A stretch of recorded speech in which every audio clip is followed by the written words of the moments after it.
Dear subscribers, as you know, we shared many information for you, and we are studying very hard to find current news for you.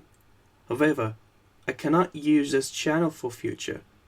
Please follow our new channel called as Daily News Report and watch our video to support us. Link in description. Also, you can reach the video we shared on Daily News Report by clicking on the top right button. We highly recommend watching, subscribing and sharing.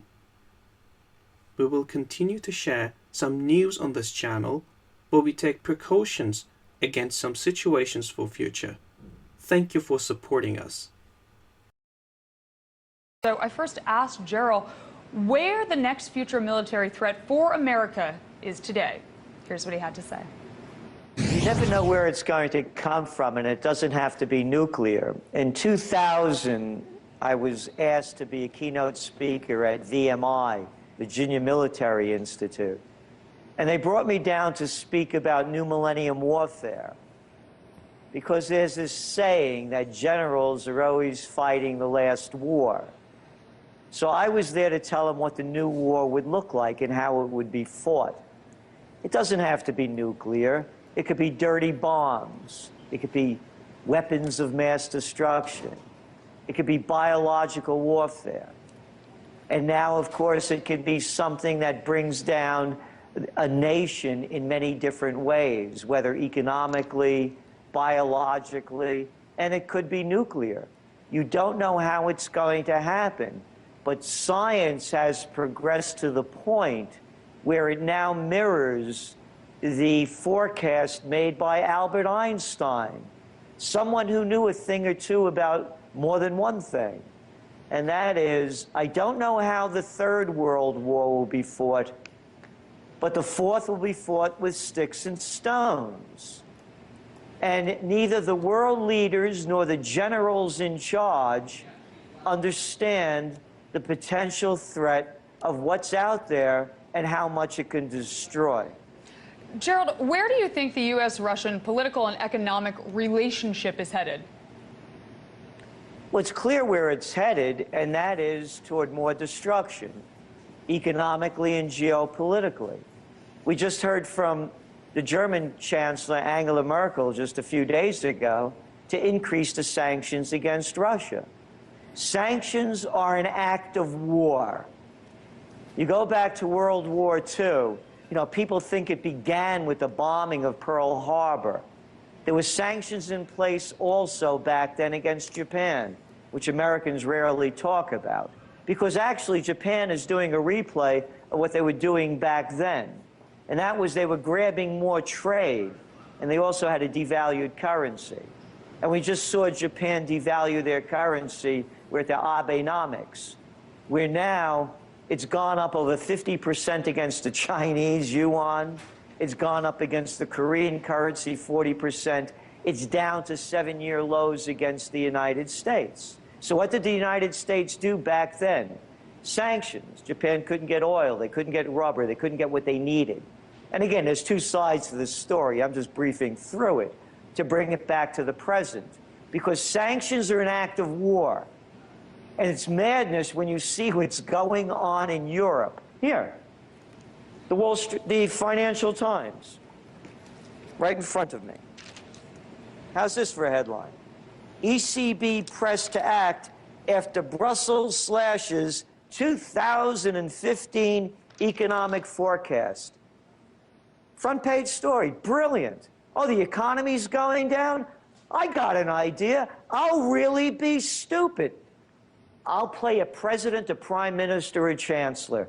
We're going to put more sanctions, and we're going to slow trade down even worse than it is now.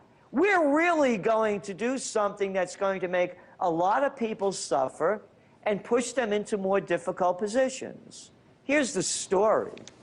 When people lose everything and have nothing left to lose, they lose it. And what they're doing with these sanctions and acts of war are they're turning volatile situations into ones that are going to explode and ignite into war. It's an old scenario. You saw the panic of '08, the crash of '29. Recession, depression, same thing going on now. Recessions are coming up, depressions are coming. They're there, they have been. Currency wars, trade wars, world wars. The world is now entering a currency war. Name the currency, the ruble, the yen. Go around the world. You can see what's going on, and you can see where it's going. Gerald, Q3 GDP growth in the U.S. came in at 3.5% annualized pace last quarter. And one standout for me was the contribution of defense spending. Now, the pickup in military spending contributed a lot to GDP growth. So with Obama re-engaging in the Middle East, do you think the drawdown in U.S. military spending, is it over? Oh, no, it's going to increase. Now that the Republicans are in office, and when you looked at the debate going on for the last several months, is Obama doing enough for more war? Again, current events form future trends. That's the business of the Trends Research Institute. We look at cause and effect. Here's a nice little headline for you. Obama to seek congressional backing for campaign against Islamic State. Yay, more money for more war. And now who you're going to see take over the Senate Foreign Services Committee, or words to that effect, the one that spends more dough for military, is John McCain, who keeps calling for more war every day. So no, it's going to be more spending on more war as the economy declines. You read that 3.5 number of GDP growth, but go back to the other ones throughout the year. And now look how things are softening again. So this is an inflated number. At the same time, you see new studies coming out where Americans' median wealth that they have is down below 1989 levels. So no, there's no recovery. It's a cover-up. The equity markets are doing fine because of all the cheap money pumped into the system and record low interest rates. The jobs stink overall. So do you think the American media has given a balanced portrayal of the important issues surrounding Iraq and the Islamic State? What do you think there? Well, they're prostitutes. That's what I call them. Look, this is the same media. You know, I'm a guy that's old enough to remember the Vietnam War. You know, I was prime draft bait in those days. And I remember how the Gulf of Tonkin incident came out. A big lie. It didn't happen the way they said it did. Look how the media took us to war against Afghanistan. Look what they did for Iraq. We did a story in the Trends Journal, and I will send it to you, and a lot of the information came from Scott McClellan, who was the former mouthpiece under the Bush administration, with quotes coming from the major media, be it Katie Couric, who was with CBS at the time, Charles Gibson from ABC, one of the women from CNN, saying all the pressure that they got from the White House to sell the party line. Not my lines, their lines. They say it. It's the same thing going on now.